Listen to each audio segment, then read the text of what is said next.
Hey, Dan Meyer here, and I am back again with 5 more tips for Filipino virtual assistants to land American business clients. So the topic today we're going to discuss is how you need to act like a social media manager even before you're a social media manager. You want to think about what you're going to do with the client. This is the number one in-demand skill set right now, especially among American small business owners who fall into the categories of business coach or mindset coach or wealth coach or health and wellness coach. Coaches, authors, speakers, trainers, they need people to help them manage their social media because for the most part, they're one-person shops. And when they do hire assistants, it's usually to do some other things around their business, like accounting or bookkeeping or appointment setting or doing things to help them make videos or whatever. But when it comes to social media management, it is by far and away the most common one. So you need to act like a social media manager with your own social media. And you do it with these 5 simple tips. Number 1, you really want to save time. You want to figure out how to aggregate stuff, how to do things in advance, how to plan things out.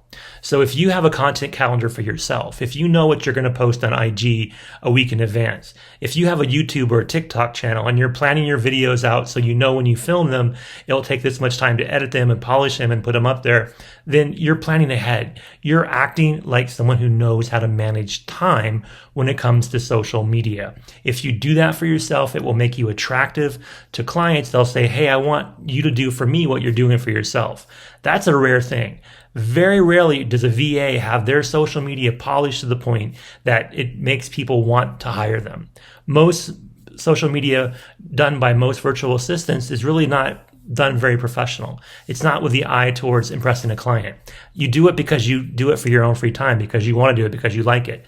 That's the wrong approach. You need to start using your social media the same way you would use a client's social media. Number 2, build their following by building your following, right? You need to figure out how it is you can attract more people to follow you. Whatever platform is your favorite platform, if it's TikTok, if it's Instagram, if it's Twitter, if it's Facebook, if it's LinkedIn, whatever it is, you should be trying to grow your followers, actively researching what hashtags to use, which catchphrases to use, what kind of videos are going viral, what kind of images are the most popular. So again, you make at least one of your channels has a big following. So people can see, again, wow, you've got all these followers on your Instagram. How did you do it? Can you do it for me? So again, we're starting to get to a point where as a virtual assistant, to separate yourself from the millions of other virtual assistants, you have to act more like the person you want to work for. And then it attracts them. And then they refer people to you and you attract more people. And then you get really busy, which is what you want to do. Number 3, keep them on brand by keeping yourself on brand. So branding is everything. Having a consistent look and feel, a consistent font type, consistent color usage, consistent types of images that you use. What is your brand? You are somebody who wants to be or is trying to be a better virtual assistant. That's your brand. You are a virtual assistant. How do you brand yourself?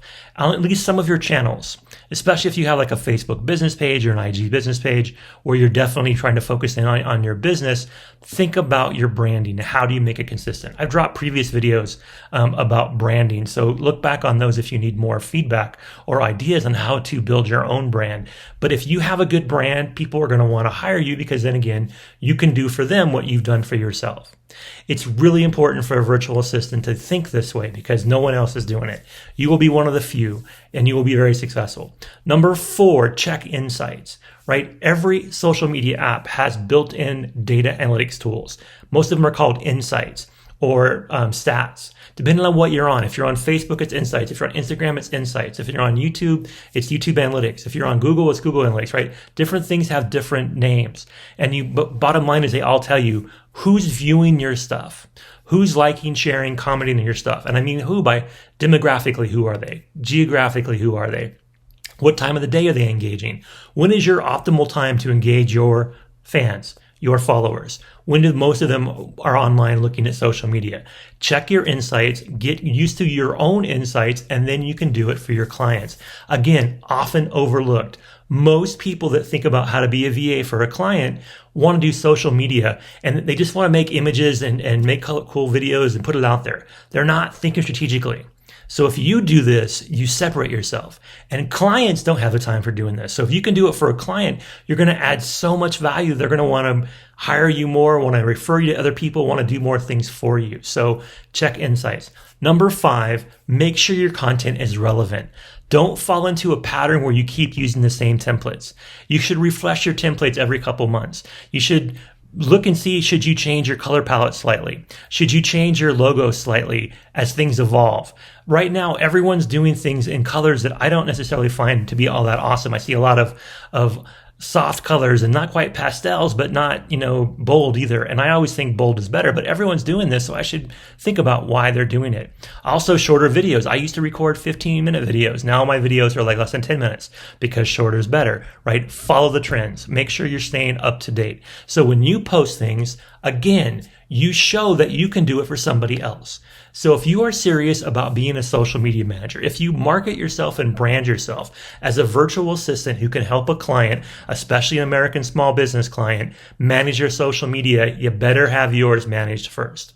No one's going to hire somebody to do their social media if their social media looks like a bunch of just random stuff and there's no order to it. Or worse, if it's full of things that are negative or controversial or just aren't fun things that people want to be associated with.